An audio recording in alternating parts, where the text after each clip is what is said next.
pitié. Peine et pitié, pitié, pitié. Notre bloc-notes culturel se poursuit avec Anissa Arfaoui, Patrice Romden et Frédéric Zetoun. Bienvenue les amis. Bonjour Damien. On va commencer, pardon Anissa, on commence avec Fred. Fred qui va nous parler de cette chanteuse qu'on vient d'entendre, c'est Vita, qui sort un nouvel album, qui est en tournée. Et on peut dire quand même, Fred, qu'une femme dans le milieu du rap, c'est pas si courant et elle s'en sort super bien. Dans la musique urbaine, de façon générale, effectivement, ce n'est pas courant.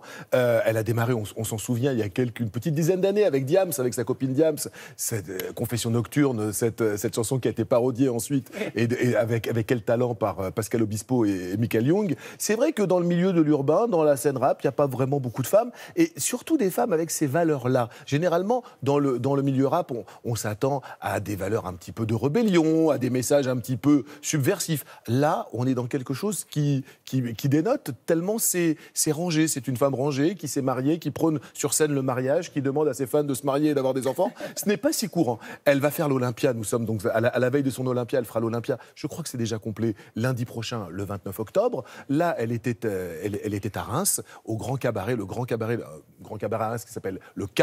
Nous y étions. Elle était là avec ses fans. Elle reçoit ses fans avant de rentrer en scène. Ah bon. Elle fait une petite présentation. Elle prend la température en fait pour se stimuler avant de monter sur scène. Et puis sur scène, Vita, c'est là où en fait un artiste ne donne sa vérité que sur scène. Regardez Vita, comment Charlotte Gonin est devenue Vita. C'est parti. Pitié, pitié, pitié. Peine et pitié, pitié, pitié, pitié. Peine et pitié. À aucun moment je me disais je veux être chanteuse plus tard, je veux être une star, pas du tout. Moi j'ai pas fait ce métier pour ça, vraiment. J'étais aux antipodes de ça, j'ai fait de la musique parce que j'étais passionnée, vraiment. Et pourquoi Charlotte est devenue Vita?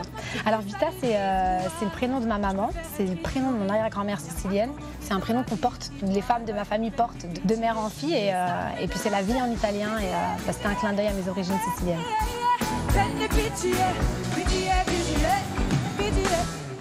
Peine et pitié. Mais qu'est-ce que tu fous là? Mais je te croyais chez ton père, mais tu... Vous avez été connu du grand public il y a 12 ans grâce à un duo avec Diams, avec Confession nocturne. Ce duo a été parodié. Cette fiche parce qu'elle foutait chez moi. En tout cas, j'étais pas bien, c'était pas moi parce que moi je chantais ma chienne. Sincèrement, la parodie vous a fait marrer. Franchement, la parodie m'a fait énormément marrer. À toutes les deux, on a beaucoup rigolé à l'époque. Calme-toi, t'es tendu comme un string à peine d'un coup, quoi. C'est vrai que c'était violent, il y avait gros mots. Moi, les enfants, je veux pas qu'elles la chantent, quoi.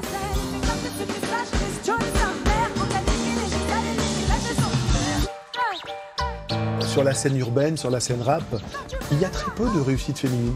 Ça a été dur d'y arriver en tant que femme. Et je pense qu'en tout cas, pour être une femme dans cette musique-là actuellement, il faut s'accrocher et il faut être super créative.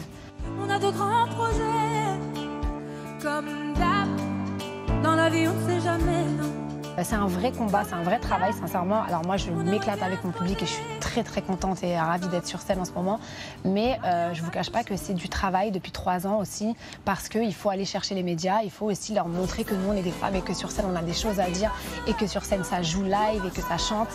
Chaque ça les dérange, chaque ça les dérange, chaque qui part sur leur tour, on a rien à foutre. Ramenez-moi un peu de rêve, sauvez-moi ici, je crève. Vous prenez souvent le mariage, la fidélité, la vie de famille. Ce ne sont pas des valeurs que l'on entend forcément souvent chanter dans le milieu urbain.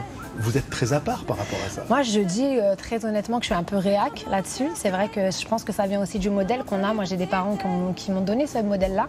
J'ai une maman qui est sicilienne, qui nous a inculqué cette culture-là de la famille, du mariage. Et je ne me voyais pas autrement dans ma vie de femme. Mais sans vouloir être moraliste du tout, je conçois que plein de gens n'aient pas envie de se marier. Moi, je ne conçois pas les choses autrement. Et voilà, vu que je raconte ma vie dans mes chansons, je le raconte sur scène. J'ai tout à donner. J'ai plus craint. Elle vend beaucoup de disques.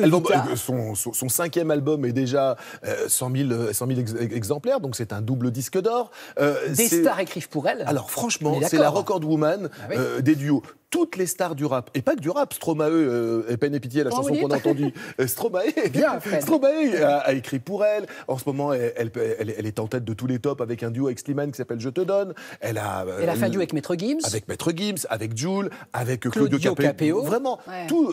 Vous savez très bien que quand une vedette accepte de venir chanter avec vous et cautionner votre album, ça prouve que vous avez un petit peu quelque chose à dire, un petit peu de talent.